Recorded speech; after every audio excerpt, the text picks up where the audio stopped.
Ma'am, मैं इस engine को ठीक कर सकता हूँ। क्या बकवास कर रहा है ये बच्चा? अब ये इंजन ठीक करेगा? तुम्हें जरा भी अंदाजा है तुम क्या बोल रहे हो?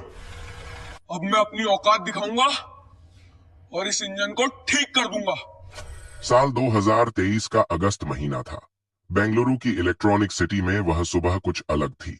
आम दिनों में जहां तकनीकी कंपनियों के बाहर कॉफी की खुशबू, कारों की कतारें और कर्मचारियों की हंसी गूंजती रहती थी, उस दिन वहां एक अजीब सी खामोशी पसरी हुई थी। सड़क के बीचों बीच कांच और स्टील से बनी एक भव्य इमारत खड़ी थी, जिसका नाम था आर्यावर्त रोबोटिक्स लिमिटेड। यह वही कंपनी थी जिसने भारत को आर्टिफिशियल इंटेलिजेंस और इंडस्ट्रियल ऑटोमेशन की दुनिया में नई पहचान दी थी। दुनिया के कई देशों में इसकी मशीनें काम कर रही थीं, लेकिन आज उसी इमारत के भीतर जैसे कुछ मर चुका था। पिछले 10 दिनों से कंपनी का सबसे अहम और सबसे महंगा प्रोजेक्ट पूरी तरह बंद पड़ा था। एक 120 करोड़ रुपए की लागत से बनी हाइड्रोलिंक H9 100 नाम की विशाल ऑटोमेशन मशीन, जो पूरे प्रोजेक्ट की रीढ़ थी, अचानक ठप हो गई थी। इस मशीन के बंद होते ही पूरी उत्पादन प्रक्रिया रुक गई थी। हर दिन करीब 2 करोड़ रुपए का नुकसान हो रहा था। 10 दिन में 20 करोड़ से ज्यादा का घाटा, और उससे भी बड़ा नुकसान कंपनी की साख का था। आज तक आर्यावर्त रोबोटिक्स में ऐसा कभी नहीं हुआ था। देश और विदेश से बड़े बड़े इंजीनियर बुलाए जा चुके थे। जर्मनी, जापान और दक्षिण कोरिया से आई टीमों ने मशीन का हर हिस्सा जांचा। सेंसर बदले गए, वायरिंग दोबारा की गई, सॉफ्टवेयर फिर से डाला गया, लेकिन मशीन टस से मस नहीं हुई। लाल चेतावनी लाइट लगातार जल रही थी, जैसे मशीन चुपचाप कुछ कहना चाहती हो, लेकिन कोई उसकी भाषा समझ नहीं पा रहा हो। इमारत के सबसे ऊपर कांच की दीवारों से घिरे मीटिंग रूम में वेदांत मल्होत्रा खड़े थे। लंबा कद, सादी सफेद शर्ट, बिना टाई, आंखों के नीचे नींद की कमी के गहरे निशान। वेदांत टेक्नोलॉजी की दुनिया का बड़ा नाम थे। शून्य से इस कंपनी को खड़ा किया था उन्होंने, लेकिन आज उनकी आंखों में आत्मविश्वास नहीं, चिंता और डर साफ दिख रहा था। उन्होंने गुस्से में टेबल पर हाथ मारा और कहा कि 10 दिन हो गए और अभी तक मशीन चालू नहीं हुई। क्या हम बच्चों की तरह कंपनी चला रहे हैं? कमरे में खड़े इंजीनियर सिर झुकाए खामोश थे। एक सीनियर इंजीनियर ने कांपती आवाज में कहा कि सर, हमने हर सिस्टम चेक कर लिया है। Sensor, control unit, hydraulic system, software, सब कुछ सही दिख रहा है।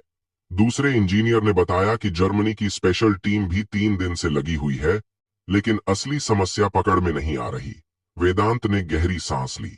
गुस्सा अब चिंता में बदल चुका था। उन्होंने सख्त लहजे में कहा कि आज पूरा सिस्टम फिर से शुरू से चेक होगा और शाम तक रिपोर्ट चाहिए।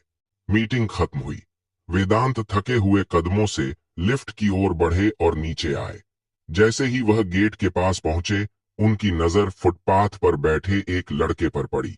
उम्र करीब 15 साल, फटे हुए कपड़े, घुटनों तक जमी धूल, एक हाथ में जूते चमकाने का ब्रश और दूसरी तरफ पॉलिश की बोतल। वह जूते पॉलिश कर रहा था, लेकिन उसकी आंखें जूतों पर नहीं थीं।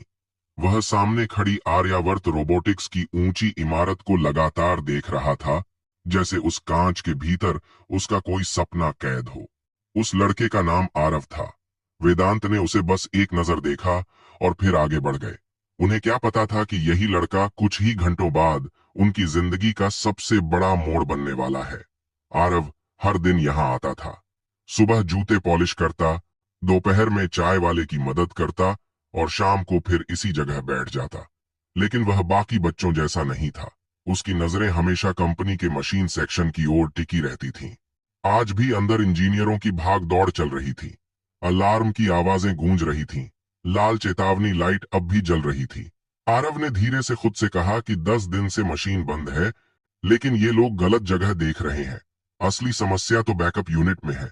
उसकी आवाज इतनी धीमी थी कि कोई सुन नहीं सकता था, लेकिन उसका दिमाग बहुत तेज चल रहा था।